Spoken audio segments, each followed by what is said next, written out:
Jadi kalau ditanya ya itu pokoknya mengikuti ajaran nenek moyang. Termasuk dia mati saja itu ono apa gres dodok apa ya itu tidak bisa ditinggalkan. Saya orang desa paham itu ya. Jadi alasannya begitu. Bahkan mengatakan Allah memerintahkan yang demikian. Padahal Allah tidak memerintahkan perbuatan keji. Kul katakanlah amara rabbi bil qist. Katakan Tuhanku menyuruh menjalankan keadilan. Qist sama dengan adil. Wa aqimu dan luruskan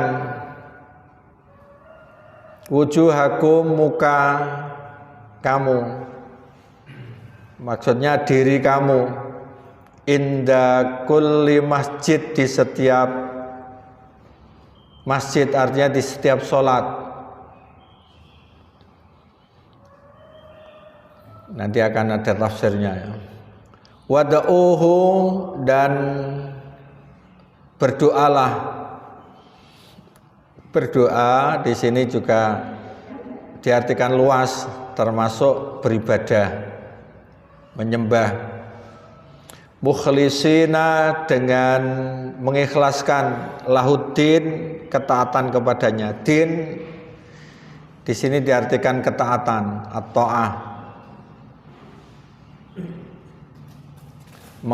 atau mengikhlaskan agama karenanya. Agama itu intinya taat. Taat tetapi prinsipnya tadi adalah taat karena memang Islam itu memerintahkan kebaikan, memerintahkan keadilan, tidak memerintahkan perbuatan keji, perbuatan buruk. Terakhir, kama bada'akum, sebagaimana dia Allah itu telah menciptakan kamu. Bada'a memulai pengadaan kepada kamu, memulai penciptaan kepada kamu. Ta'udun, demikian pula kamu akan kembali. Ada yang utuh kembali. Jadi di sini diingatkan bahwa Allah yang mewujudkan kita dan kepadanya akan kembali. Ta'udun berarti tarjiun, kamu kembali. Ya, kita lihat tafsirnya. Jadi di sini ada beberapa bantahan terhadap yang diucapkan dan dilakukan oleh orang-orang musyrik. Berarti orang-orang musyrik itu sandarannya adalah mengikuti ajaran nenek moyang. Makanya di tafsir ini, wa idza fa'alal musyrikuuna fa'latan fahisyah qabihah, jika orang-orang musyrik melakukan perbuatan keji, fahisyah ya, perbuatan keji, qabihah yang buruk, yungkiru hasyar'u wal aqlu wa tabaus salim, yang diingkari oleh syara, akal dan tabiat yang sehat, toba ya. Kasyirki seperti syirik, wa tawafi bil baiti uratan, dan tawaf di Baitullah dengan telanjang, rijalan wa nisaa, baik laki-laki maupun perempuan. Jadi sebelum datangnya Islam, orang-orang musyrik itu tawaf di Ka'bah itu dengan telanjang bulat, baik laki-laki maupun perempuan. Ketika ditanya, yaitu adalah ajaran orang-orang tua kita, ya memang terkesan itu perbuatan baik karena di hadapan Allah loh melepaskan urusan dunia, termasuk pakaian juga dilepas. Maka dijawab oleh Islam, oleh Al-Quran ini ya, oleh Allah melalui Al-Quran, innallaha la ya'muru bil fasya, Allah tidak memerintahkan yang buruk. Ini kaitannya ya dulu bahwa berpakaian itu adalah ajaran syariat dan ciri orang yang beriman termasuk Nabi Adam orang pertama ketika makan buah khuldi itu maka terlepaslah pakaian dan Nabi Adam menutupi auratnya itu dengan daun-daun surga. Ini menunjukkan bahwa berpakaian adalah syariat dan telanjang itu bukan perintah Allah Subhanahu wa taala. Karena itu dianggap perbuatan keji.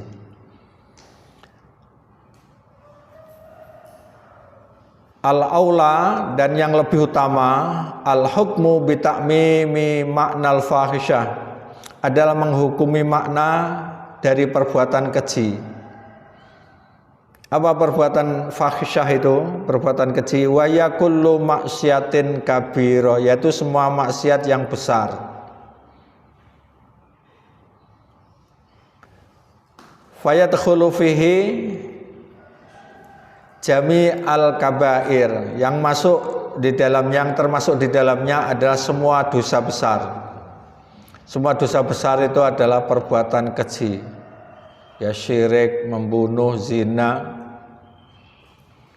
menuduh, termasuk kata-kata jorok itu adalah termasuk fahisyah. Termasuk di dalamnya adalah tidak menutup aurat.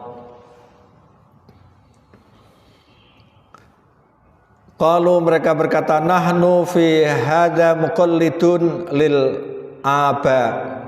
Mereka berkata, nahnu, kami, fi hadza, dalam hal ini, muqalliduna, mengikuti, lil aba, nenek moyang, muttabi'una, mengikuti, lil aslaf, orang-orang terdahulu. Dalam istilah usul fikih ya, mengikuti itu kalau ada landasannya, ada dalilnya, itu namanya ittiba. Kalau mengikuti tanpa memperhatikan dalil, pokoknya sekedar mengikuti, itu namanya taklid. Lah, Islam mengajarkan bahwa mengikuti itu hendaknya harus ada dasarnya. Wala takfu ma laisa laka bihi ilm. Jangan kamu mengikuti yang tidak ada dasar ilmunya. Lah, ilmu di sini mayoritas ulama mengatakan ya, ilmu itu sumbernya adalah Al-Qur'an dan hadis. Makanya yang diikuti oleh Muhammadiyah ya. Jadi mengikuti madhab itu hendaknya madhab itu yang mendasarkan kepada dalil, yang lebih kuat itu yang diikuti. Jadi tidak mengikuti salah satu mazhab. Jadi Muhammadiyah itu terkadang mengikuti Syafi'i, terkadang Hambali, Hanafi, Maliki. Tetapi ketika berpendapat itu ada landasan dalil yang kuat, itu yang diikuti. Jadi tidak mengikuti salah satu mazhab. Yang mengikuti tetapi ada dasarnya, yang ada dasarnya yang diikuti. Jadi mengikuti ada taklid, muqallid ya, orangnya. Kalau ittiba orangnya itu muttabi'una. Yang dianjurkan itu ada ittiba, ittabi'u gitu. Tidak iklidu, tidak begitu. Jadi mereka hanya mengikuti nenek moyang atau orang-orang terdahulu. Wa yataqiduna annaha ta'at, dan mereka yakin bahwa itu suatu ketaatan kepada Allah. Mengikuti ajaran nenek moyang dianggap suatu ketaatan. Wa anallahu marahum biha, dan Allah memerintahkan itu. Jadi memerintahkan perbuatan keji itu. Jadi menyandarkan perbuatan keji kepada Allah. Jadi termasuk tadi tawaf di Ka'bah Jadi di musim haji meskipun orang-orang musyrik itu belum tahu ajaran Islam, tetapi mereka sudah banyak yang datang ketika musim haji itu ke Ka'bah untuk tawaf. Tawafnya itu dengan telanjang. Ketika ditanya kenapa kok telanjang, karena itu mengikuti ajaran nenek moyang.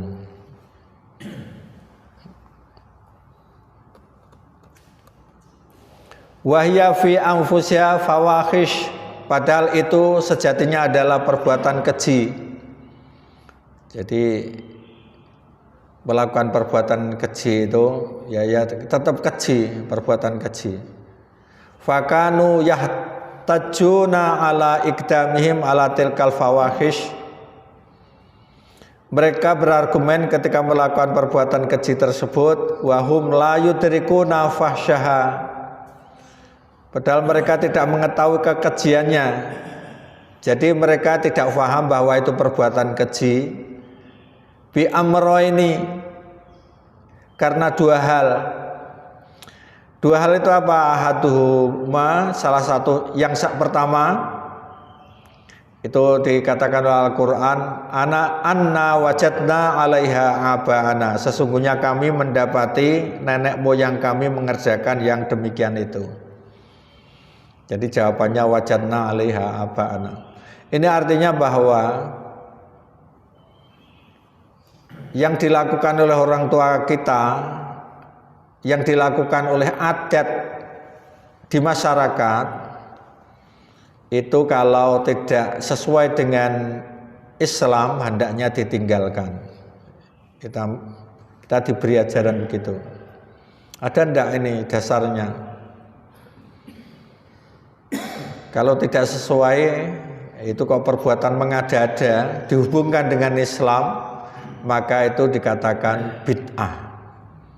Jadi urusannya kalau sudah akidah, urusannya dengan ibadah, itu jelas bid'ah, tidak boleh mengikuti. Yang kedua alasannya annallaha amarona biha, sesungguhnya Allah telah memerintahkan perbuatan keji. Padahal Allah tidak memerintahkan perbuatan itu. Jadi kadang-kadang itu menyandarkan iki ahli sunnah wal jamaah itu cirinya ya harus gini. Kadang-kadang kan begitu ya. Padahal itu bukan ajaran ahli sunnah wal jamaah, tetapi itu adalah mengikuti ajaran adat. Dirujuk ke misalnya Imam Syafi'i atau apa, tidak ada model semacam itu. Makanya kita diminta untuk selektif untuk ajaran Islam. Kita harus berani mengatakan itu ajaran Islam, itu tidak, itu harus berani. Amal hujjatul ula, adapun argumen pertama, falam yujibillah anha, maka Allah tidak menanggapinya, Allah tidak menjawabnya. Jadi yang pertama adalah ini ajaran nenek moyang kan gitu. Allah tidak menjawab. Li'annaha isyaratun, karena itu merupakan isyarat atau merupakan petunjuk ila mahdit taklid, kepada taklid murni. Mahdi ya. Taklid terus rasa diurusi, yang jelas itu memang adat ya, adat itu tidak usah dijawab. Wahwa aklan, dan dia menurut akal, thariqatun fasidah, ini merupakan jalan yang rusak. Kita berislam ini tidak menyandarkan kepada ajaran adat, tetapi mengikuti tuntunan dari Nabi kita Muhammad SAW.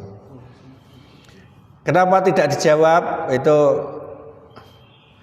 model begitu. Jadi Islam kok mengikuti adat itu berarti ya akidahnya sesuai dengan adat. Lah, mengikuti di masyarakat itu kalau istilah taklid buta itu fasaduha, kalau memang itu perbuatan salah, kerusakannya itu zahir, itu nyata, jali, jelas, likulli ahadin, bagi semua orang. Makanya falam yahtad jailal jawabian, maka tidak butuh dijawab, maka Allah tidak menjawab ini. Yang dijawab itu yang kedua, wa mal hujjatus tsani, adapun hujjah yang kedua atau argumen kedua, wa ya qauluhum, yaitu ucapan mereka, wallahu amarona biha, Allah menyuruh kami mengerjakannya. Faqad ajaba anhu ta'ala, maka Allah Ta'ala menjawab hal ini biqaulihi, dengan firman-Nya, qul innallaha la ya'muru bil fahsya, sesungguhnya Allah tidak menyuruh mengerjakan perbuatan yang keji.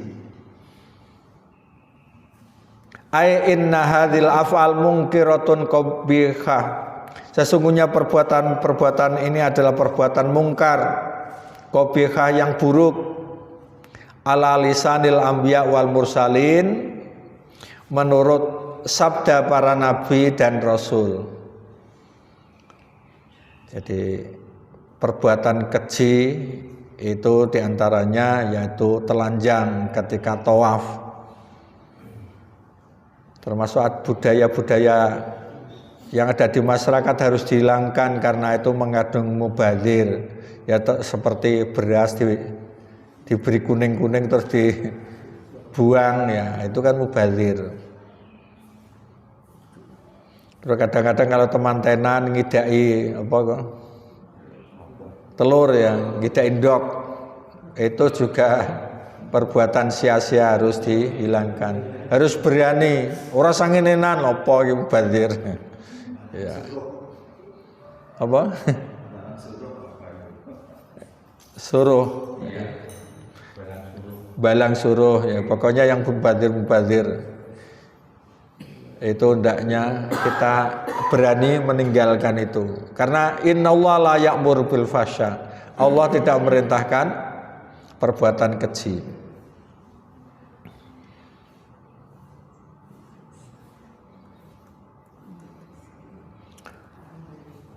Wallahu bikamalihi munazzahun, Allah dengan segala kesempurnaannya suci, an ayya'muru biha, dari memerintahkan perbuatan keji itu. Fa kaifa yumkinul qaulu bi anna Allah taala amara biha, bagaimana mungkin Allah memerintahkan itu? Maka dijawab yang cukup luas ya dalam Al-Qur'an. Wal waqi innama ya'muru biha syaiton, kenyataannya yang memerintahkan adalah setan. Jadi setan pernah menggoda kepada Nabi Adam, orang pertama, itu juga anak keturunannya tetap digoda. Makanya cara mengetahui ini godaan setan atau enggak, itu sebetulnya kita cukup beriman kepada ajaran Islam dan faham terhadap ajaran Islam, itu yang utama. Allah memerintahkan ini atau tidak, itu yang perlu dipertanyakan. Makanya dalam surat Al-Baqarah disebutkan asyaitonu ya'idukumul faqra wa ya'murukum bil fahsya, setan menjanjikan atau menakut-nakuti kamu dengan kemiskinan. Jadi setan itu melarang berbuat, orang itu melakukan perbuatan dermawan.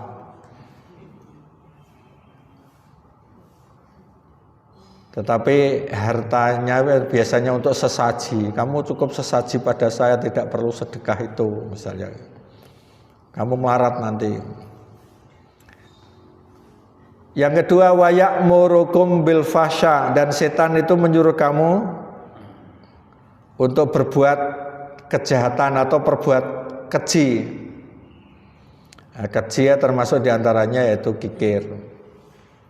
Di sini diartikan kikir karena lawan dari fakir. Dan ayat ini sebelumnya adalah tentang sedekah. Tetapi ini intinya fahsya tadi ya. Itu secara umum itu maksudnya adalah dosa-dosa besar. Jadi termasuk orang akan melakukan atau akan membayarkan zakat itu dilarang oleh setan. Nah ini artinya kita harus tetap hati-hati ya. Setelah menceritakan Nabi Adam yang tergoda oleh setan, kita ini diberi pembahasan tentang bagaimana untuk mengetahui ajaran-ajaran Islam yang sejati dan ajaran yang mengikuti setan. Ya termasuk menjauhkan diri kepada Allah, beriman kepada Allah, tawakal kepada Allah, ini adalah yang lebih penting untuk diperhatikan.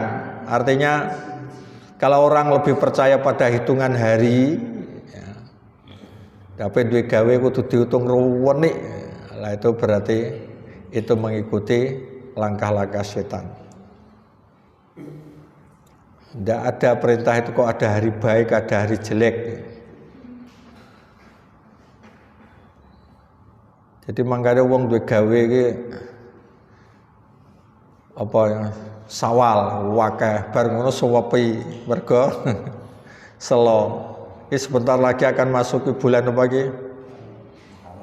Muharram. Suro, iya Muharram suro ya. Jadi berhenti lagi, tidak ada yang punya hajat. Jadi KUA itu ya ada musim nikahan banyak, ada yang sepi. Ya karena itu ada bisikan-bisikan setan. Kita tidak perlu mengikuti itu. Kita harus yakin bahwa prinsip ajaran Islam itu sesuai dengan perintah Allah.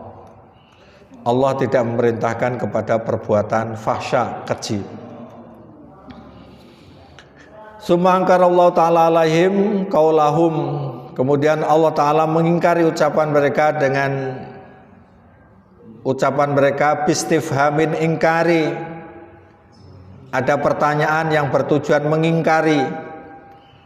Bertanya tapi sebetulnya itu adalah suatu pengingkaran. Makanya Allah bertanya, ataquluna 'alallahi ma la ta'lamun. Mengapa kamu mengada-ngadakan terhadap Allah, terhadap apa yang tidak kamu ketahui? Maka prinsipnya kita ini boleh mengikuti orang karena memang tidak semua orang itu ahli termasuk dalam hal agama, tetapi hendaknya itu ada dasar yang kuat dari Quran maupun hadis. Jelas yang kita ikuti insyaallah itu sudah sesuai dengan kaidah. Wala taqfu ma laisa laka bihi ilm. Atas niduna ilallahi minal aqwal ma la ta'lamu nasihhatahu. Artinya apakah kamu menyandarkan ucapan kepada Allah terhadap apa yang tidak kamu ketahui kebenarannya? Jadi tawaf dengan telanjang itu tidak ada ajaran Islam yang begitu. Termasuk melakukan mubadir tidak ada begitu. Apa kamu takut terhadap suatu yang tidak perlu ditakuti? Itu berarti imannya kurang kuat.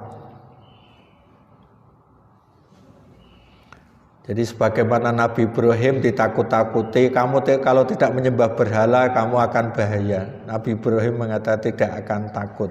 Itu hendaknya menjadi pelajaran bagi kita. Asalkan tidak melanggar ajaran Islam, kita tidak perlu takut, termasuk meninggalkan budaya hitung-hitungan hari ketika punya hajat. Prinsipnya fatasyri'ullah la yathbutu illa biwahyin minhu. Syariat Allah tidak menjadi ketetapan kecuali melalui wahyu dari Allah, minhu dari Allah, ila rasulih kepada rasulnya. Jadi baik melalui Al-Quran, wahyu yang disampaikan kepada rasulnya berupa Al-Quran, maupun wahyu yang disampaikan kepada rasul berupa ucapan pribadi Nabi. Ucapan pribadi Nabi itu tidak sepele, tetapi itu penting karena Nabi tidak berucap kecuali berdasarkan wahyu. Wa ma yantiku anil hawa. Nabi itu tidak bicara Nabi tidak bicara itu dari hawa nafsunya. In huwa illa wahyu yuha. Bahwa Nabi bicara itu berdasarkan wahyu yang diberikan kepadanya. Makanya ucapan Nabi termasuk perbuatan Nabi asalkan itu berkaitan dengan syariat, itu bisa dicontoh semuanya. Jadi sesuai dengan syariat itu bisa dicontoh semuanya. Karena Nabi tidak mengucapkan kecuali atas izin Allah. Kelirunya Nabi sendiri itu sebagai petunjuk. Seperti Nabi pernah sholat duhur hanya 2 rakaat, tetapi akhirnya menyempurnakan 2 rakaat lagi. Jadi kelirunya Nabi itu menjadi petunjuk. Jadi kalau kekurangan rakaat itu cukup menambah rakaat yang kurang, tidak mengulangi dari awal. Misalnya petunjuknya begitu. Wa antum ta'maluna bi wahyi syaitan. Ini ditujukan kepada orang musyrik ya. Dan kalian beramal sesuai dengan bisikan setan. Menurut istilah Arab ya, bisikan setan juga menggunakan istilah wahyu syaitan, bi wahyi syaitan ya. Tetapi kita mengartikan itu bisikan setan. Karena setan yang bisikan itu terkadang yang dibisiki tidak terasa.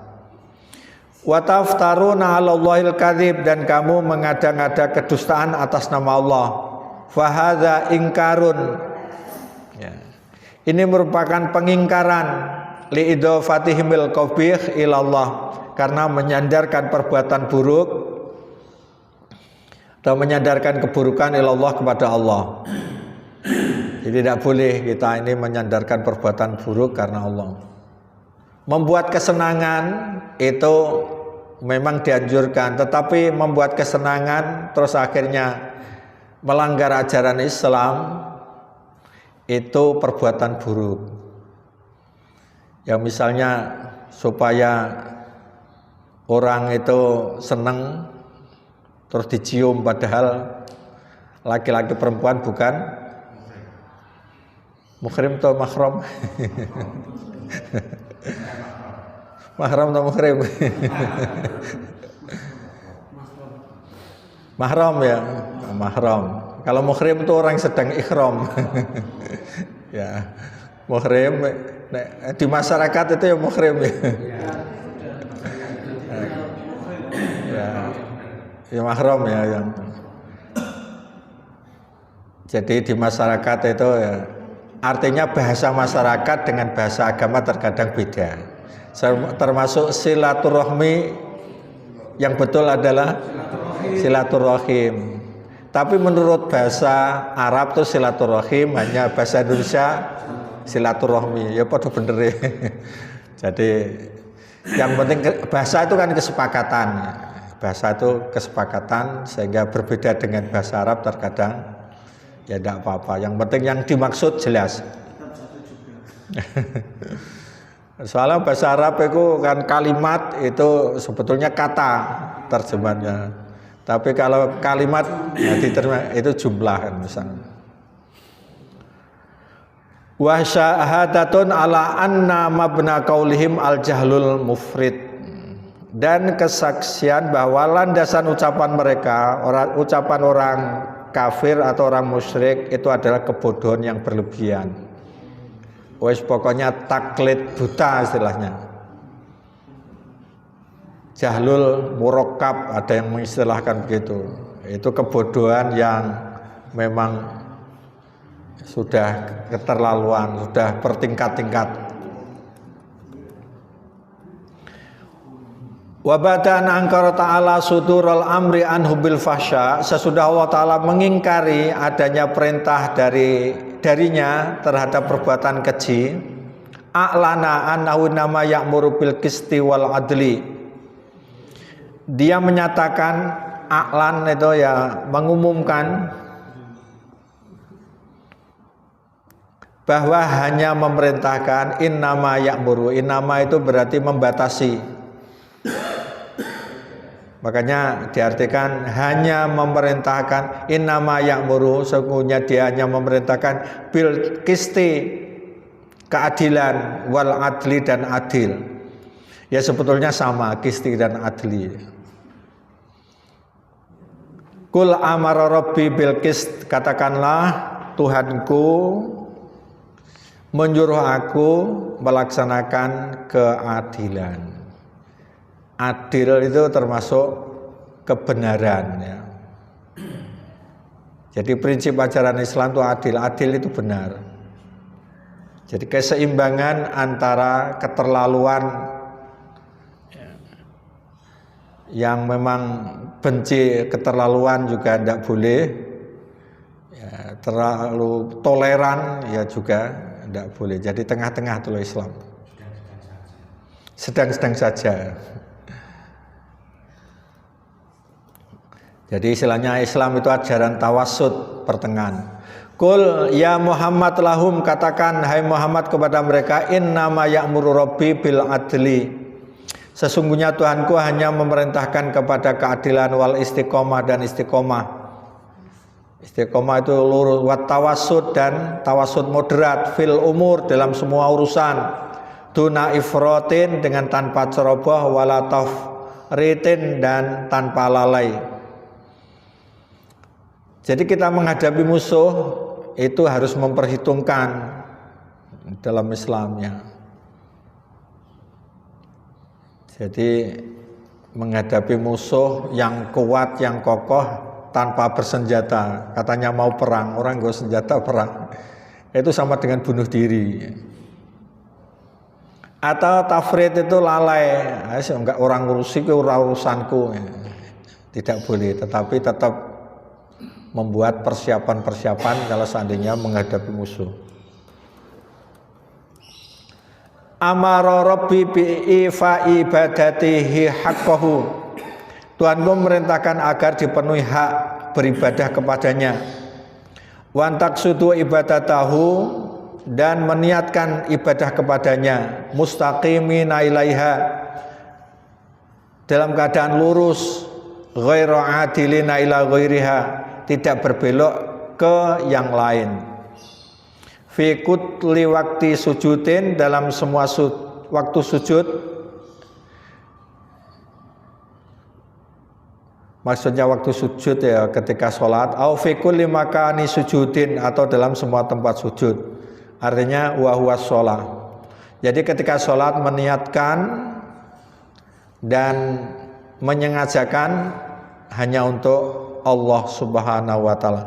Ini waqim wajhaka lid-dini hanifa. Jadi di akhir tadi ya, wa khlisu lahuddin wa'buduhu, artinya beribadah kepadanya. Ud'uhu, ini juga berarti berdoalah kepadanya, mukhlisina lahuddin ay ta'ah,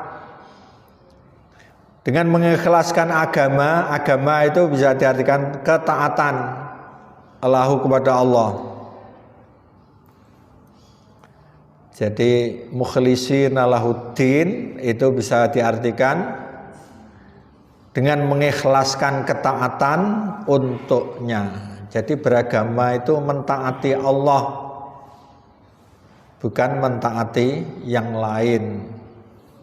yang lain itu tidak wajib untuk diikuti, tidak wajib untuk ditaati, seperti adat istiadat. Adat itu kalau memang menurut logika itu baik, silakan, tetapi kalau tidak baik tidak boleh. Selain itu juga harus sesuai dengan syariat. Mubtaghina biha wajhallahi khalisan, dengan ikhlas mengharap ridha Allah. Ini prinsip dari ajaran Islam. Ini intinya bahwa ayat ini memerintahkan dua hal. Memerintahkan dua hal.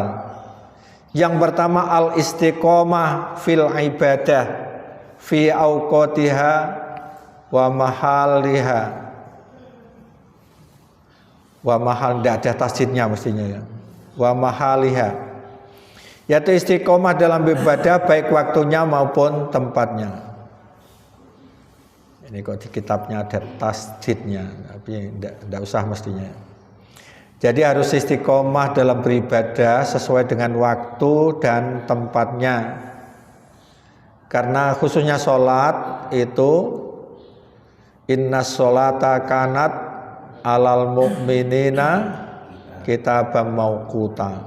Sesungguhnya sholat diwajibkan bagi orang mukmin itu suatu kewajiban kitaban, diartikan kewajiban mauquta yang ditentukan waktunya.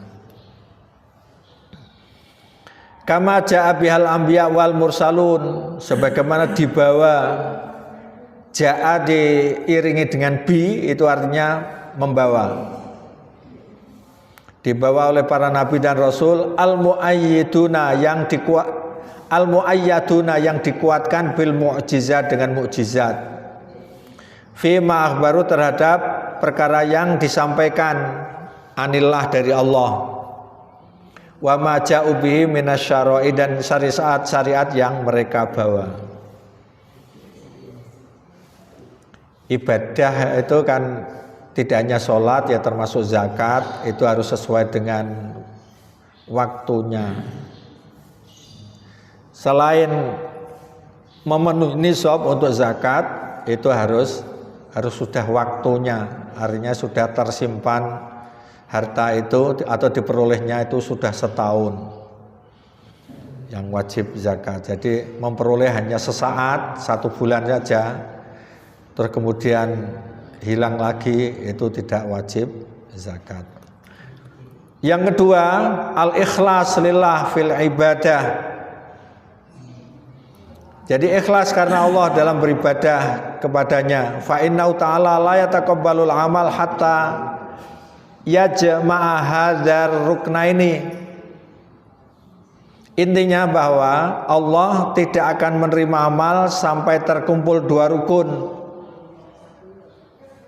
Ayyakuna shawaban, amal itu benar, muwafiqan li syariah, sesuai dengan syariat. Yang kedua, wa yakuna khalisan minasyirki, amal itu bersih dari syirik. Ini prinsip yang terakhir, ini harus dihafalkan. Amal itu hanya diterima itu memenuhi syarat dua, yaitu benar sesuai dengan syariat. Kita sholat itu kalau ingin diterima oleh Allah ya benar sesuai dengan syariat. Yang kedua, ikhlas. Ikhlas itu maksudnya ikhlas dari syirik, baik syirik besar maupun syirik kecil. Syirik kecil artinya riya, pamer. Syirik besar artinya ada kesyirikan, menyembah selain Allah, itu juga tidak diterima ya, kepada selain Allah. Ini pentingnya kita belajar. Yang kita lakukan itu sudah benar sesuai dengan syariat atau belum. Ya, termasuk sholat itu hendaknya itu menyesuaikan dengan syariat, minimal itu sesuai dengan syarat rukunnya. Tetapi yang afdol bukan syarat rukun saja, tetapi itu mencontoh Nabi kita Muhammad Sallallahu Alaihi Wasallam. Jadi ketika takbir angkat tangan itu sejajar dengan apa? Meskipun itu ada ulama yang mengatakan itu tidak rukun, tetapi mengikuti Nabi sendiri itu nilainya diampuni oleh Allah. Fattabi'uni yuhibbukumullah wa yaghfir lakum. Jadi kalau kita mengikuti Nabi itu yuhibbukumullah, dicinta oleh Allah dan diampuni oleh Allah, beda ya. Jadi hanya sesuai syarat rukun saja dengan sampai mencontoh Nabi itu beda. Termasuk yang kita lakukan ketika wudu, mengusap kepala itu dengan menggunakan dua telapak tangan dari depan ke belakang terus maju ke depan lagi, terus telinga sekali. Itu hadisnya yang sahih, yang dianggap lebih kuat. Adapun mengusap sebagian itu memang juga ada dasarnya, tetapi tidak kuat itu dilakukan Nabi. Yang kuat adalah dengan kedua telapak ya. Makanya kalau wudhu hendaknya dicopot songkonya. Kalau wudhu tidak dicopot songkonya, itu berarti belum sempurna mengikuti Nabi. Saya kira itu yang kita kaji pada saat ini ya. Semoga kita lebih kuat untuk mengamalkan ajaran Islam. Ini prinsip-prinsip ajaran Islam ya. Benar sesuai dengan tuntunan syariat dan ikhlas.